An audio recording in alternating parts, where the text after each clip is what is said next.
Iran scored a dramatic last-minute goal at the World Cup. The players celebrated.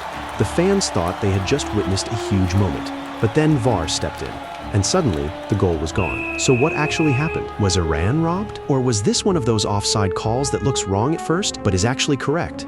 Let's break it down. This happened in Iran's World Cup match against Egypt. The game was tied 1-1, and in stoppage time, Iran thought they had scored a huge winner. Shoja Khalilzadeh put the ball into the net, and for a few seconds, it looked like Iran had pulled off a massive result. A win would have completely changed their World Cup situation. But then the referee waited. VAR checked the goal, and after review, the goal was ruled out for offside. The match stayed 1-1. Egypt advanced, and Iran were left depending on the third-place rankings. Eventually, Iran missed out by the smallest of margins, and that is why this decision became so controversial. But here's the part that confused so many people. When fans looked at the replay, they saw an Egyptian defender close to the goal line. So they asked, how can that be offside? There's still a defender behind the Iranian player, right? Well, this is where the offside law gets tricky.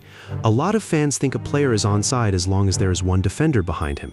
But that's not the full rule. The offside rule says the attacker must be level with or behind the second-last opponent, not just one opponent. The second-last opponent. Usually, the goalkeeper is the last opponent, and a defender is the second-last opponent. That's why we normally talk about the last defender. But in this situation, Egypt's goalkeeper had moved forward during the scramble.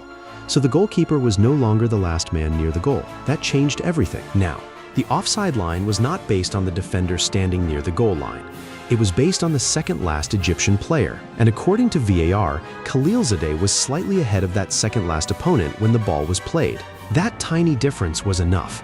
The goal was ruled out, and Iran's World Cup dream took a massive hit. So was it a robbery? Based on the law?